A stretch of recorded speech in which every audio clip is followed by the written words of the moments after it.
A colony can reach its highest population of the season 2 weeks before the nectar flow begins, and still produce almost nothing. That is not a failure of the bees. That is a failure of timing. The population was real. The energy was real. The bloom was real. But the two never aligned. The foragers were committed to the brood nest. The supers were empty. The flowers opened and closed without a single drop being stored in meaningful quantity. Have you seen this in your own colonies? A strong spring buildup, frames covered in bees, brood wall to wall, and then the linden blooms, or the clover comes in, or the acacia opens, and the harvest is thin. The colony looked right, the season looked right, but something was misaligned weeks before the first flower opened. If that pattern is familiar, this video is built specifically to explain why it happens and what beekeepers between 1910 and 1950 understood about preventing it that most modern hobbyists were never taught. Like this video, if the timing question matters to you, it matters more than most beekeepers realize. What most beekeepers misunderstand is this: colony strength and harvest readiness are not the same condition. A colony can be strong, densely populated, covered in bees, and still be biologically unready to convert a nectar flow into stored honey. The reason is not the quantity of bees. The reason is where those bees are committed. If the brood nest is in full expansion mode, if nurse bees are covering open larvae, if the thermal regulation load is high, if foragers are returning with pollen rather than nectar, the colony is in a growth posture, not a storage posture. Those are different biological states, and shifting from one to the other takes time. The colony does not always have when the bloom is short. Commercial beekeepers in the early 20th century learned this through production records, not through intuition. Men managing 40, 60, sometimes over 100 colonies in temperate regions. Operators in the American Midwest, in Central Europe, in parts of the British Isles, noticed a pattern that repeated across seasons. The colonies that entered the nectar flow in peak brood expansion mode consistently underperformed relative to their population. The colonies that had completed their expansion phase and were transitioning from brood investment to foraging output consistently produced more storable honey, even when their raw population count was lower. That observation led to a specific set of management principles, not tricks, not shortcuts. Structured biological management built around one central mechanism: forager population timing relative to bloom onset. The principle was not about stimulation. It was not about feeding colonies into rapid growth.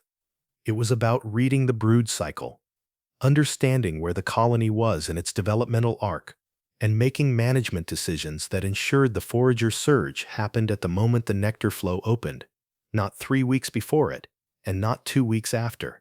To understand why this matters, the brood cycle must be understood with precision. A worker bee develops from egg to emergence in 21 days, 3 days as an egg, 6 days as an open larva, 12 days as a capped pupa. Upon emergence, the bee does not become a forager immediately. It spends its first 10 to 12 days as a nurse bee. Thermal regulation, brood feeding, comb construction, gland development. Only after that interior phase does the bee begin orientation flights and transition to foraging duties. In practice, the timeline from egg to active field bee is approximately 32 to 35 days under normal colony conditions. This is the number that most beekeepers do not carry into their seasonal planning. If a colony begins a strong brood expansion 6 weeks before the nectar flow opens, the eggs laid in that expansion will emerge as nurse bees approximately 3 weeks later and become active foragers approximately 3 weeks after that, which places the forager surge precisely at or just after peak bloom. That is correct alignment. If the expansion begins 8 or 9 weeks before bloom, the forager surge peaks too early. The first wave of field bees returns with nectar and pollen to a colony that is still in mid-expansion mode. Storage efficiency is low. Swarm pressure builds. Resources that should be going into honey production are being consumed by brood rearing, and brood rearing alone. If the expansion begins only 3 or 4 weeks before bloom, the forager surge arrives late. Bloom has already passed its peak. The colony is just reaching storage posture as the flowers close.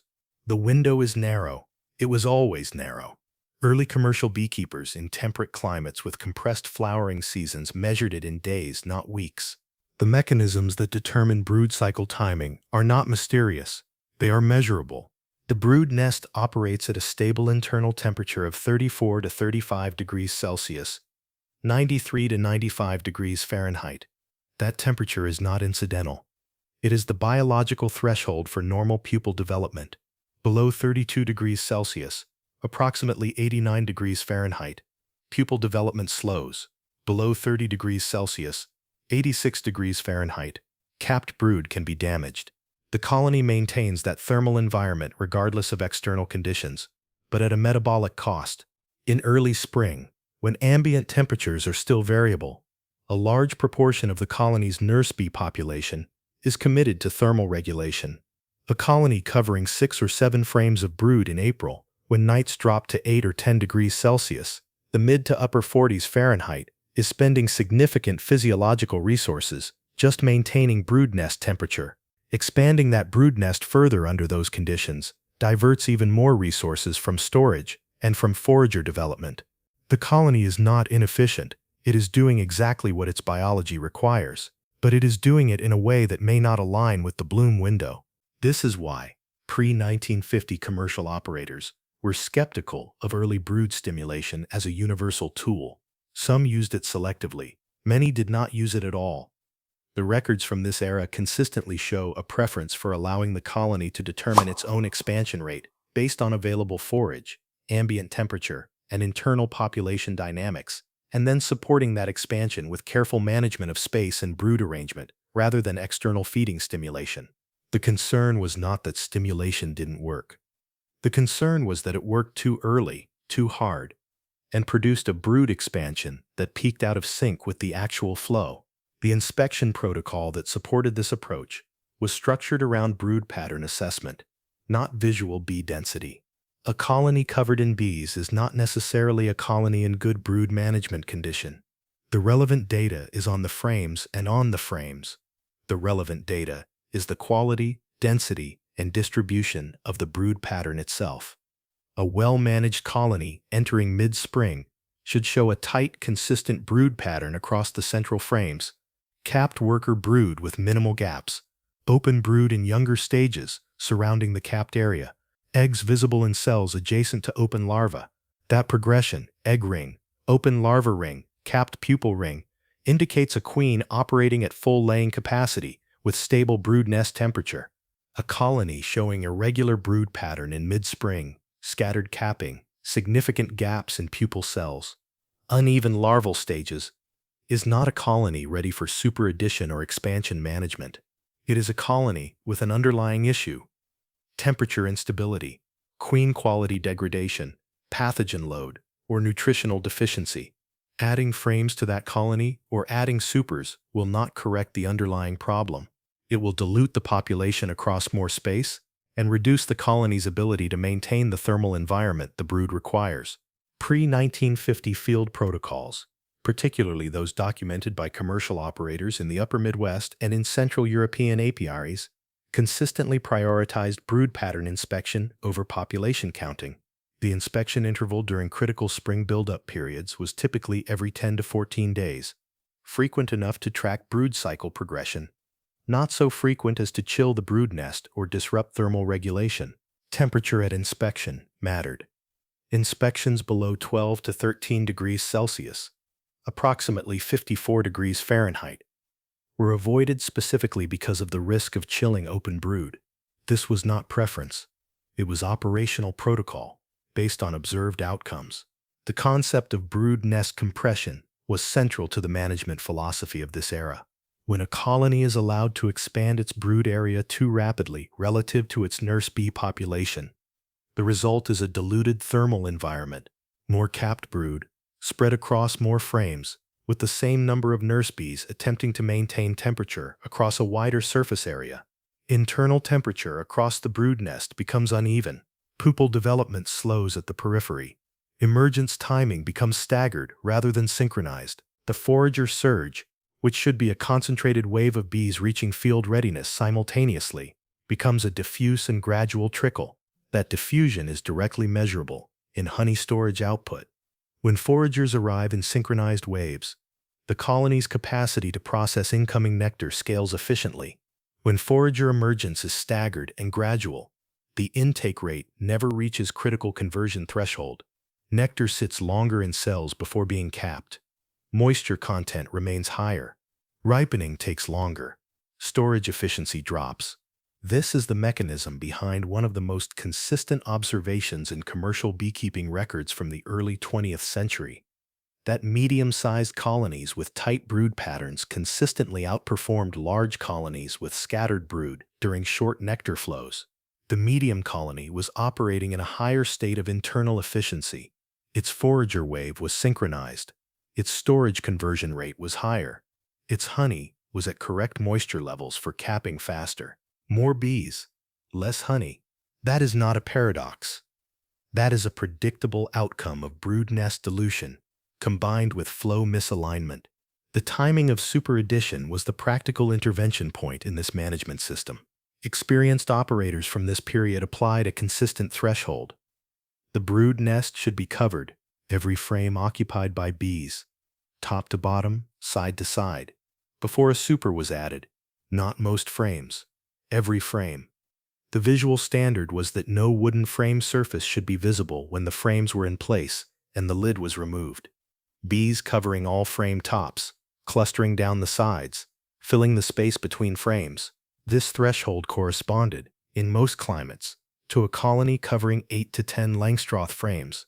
A colony at that population density has the nurse capacity to maintain tight brood nest temperature, the forager capacity to begin significant nectar intake, and the comb construction workforce to build out supercomb quickly when space is provided. Adding a super to a colony below that threshold, to a colony covering 6 or 7 frames, has a documented negative effect. The bees must now maintain thermal regulation across a taller hive volume. Convective heat loss increases. The queen may move upward into superspace, fragmenting the brood nest. Bees distribute themselves across the expanded space rather than densifying. The colony enters the nectar flow in a diffuse state rather than a compressed high-efficiency state. The window for correct superaddition, relative to bloom onset, was typically 14 to 21 days before the first major nectar flow was expected to open. This allowed the colony time to draw out supercomb, establish scent and orientation to the superframes, and begin organizing nectar intake before peak flow volume arrived. Supers added at bloom onset, or after bloom had already opened, meant the colony was receiving peak nectar intake into a space it had not yet organized. Overflow, backfilling into the brood nest, and brood nest congestion frequently followed. That backfilling is its own mechanism of collapse. When returning foragers have no organized superspace to deposit nectar, they deposit it adjacent to the brood nest. Brood nest cells become nectar-filled. The queen's laying space contracts. Egg production drops. 3 weeks later, one full worker development cycle later, the forager population declines sharply, just as the nectar flow is peaking. The colony missed its own flow from the inside.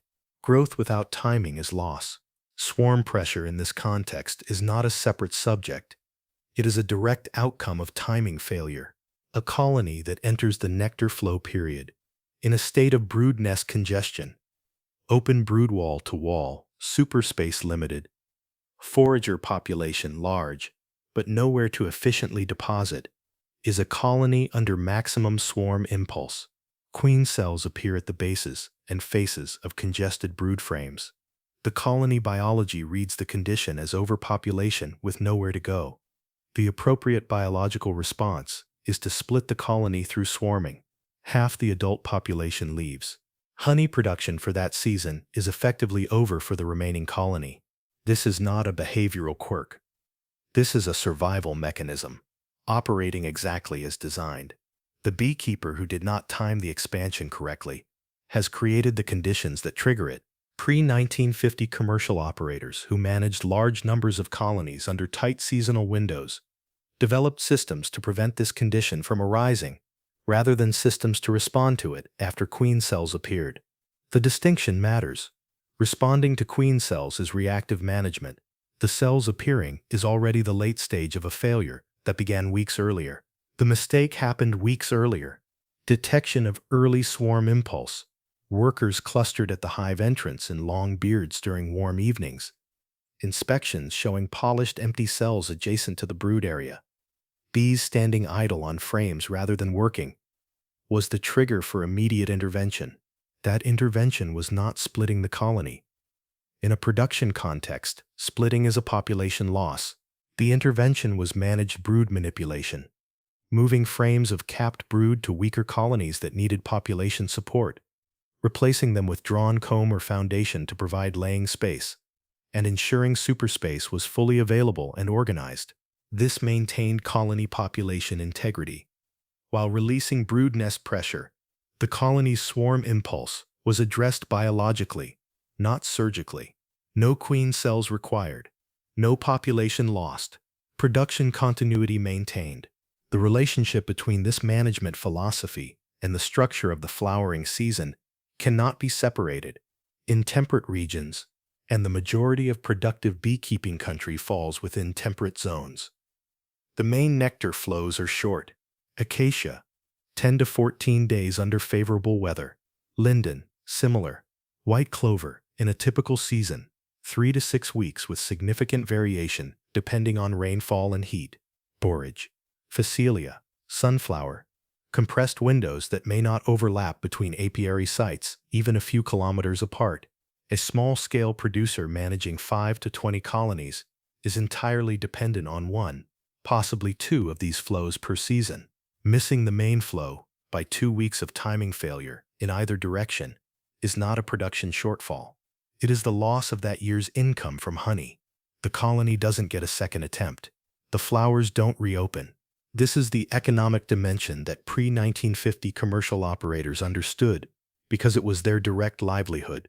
They were not hobbyists documenting results in a journal. They were producers for whom a failed season had specific and immediate consequences. The management precision they developed was not academic. It was survival arithmetic. For the modern small-scale producer, the beekeeper managing 10, 15, 20 colonies and selling honey at local markets, through farm shops or direct from the apiary gate, the same arithmetic applies. A season where the colonies peaked too early is a season where the extracting room is quieter than it should be. Timing is not a refinement. It is the foundational variable. The practical protocol derived from this management philosophy follows a specific seasonal structure, beginning 60 to 65 days before the expected onset of the main nectar flow. The colony should be assessed for population status, brood pattern quality, and queen performance. At this distance from bloom, the eggs being laid now will become the foragers that handle peak flow. The population being built now, the next 3 to 4 weeks of brood development determines what the colony looks like when the flowers open.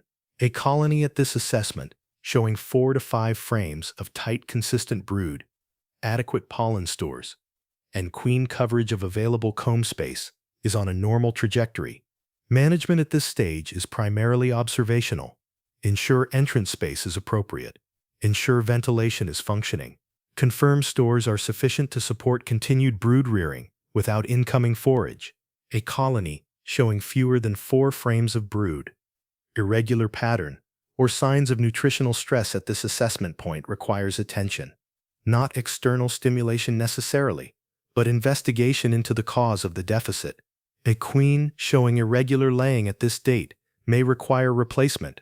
A colony showing pollen deficit may require supplemental pollen support in the form of pollen substitute patties placed directly on the top bars above the brood cluster. This is not stimulation feeding. This is nutritional support for brood rearing that should already be underway. 30 to 40 days before bloom, the colony should be at or approaching full frame coverage in the brood box. 8 frames of bees, minimum, with active brood on 6 or more of those frames. At this point, assessment shifts from brood pattern to expansion management. Is the queen running out of laying space? Are outer frames being filled with incoming pollen and early nectar rather than remaining open for brood? Is the brood nest being compressed from the outside inward?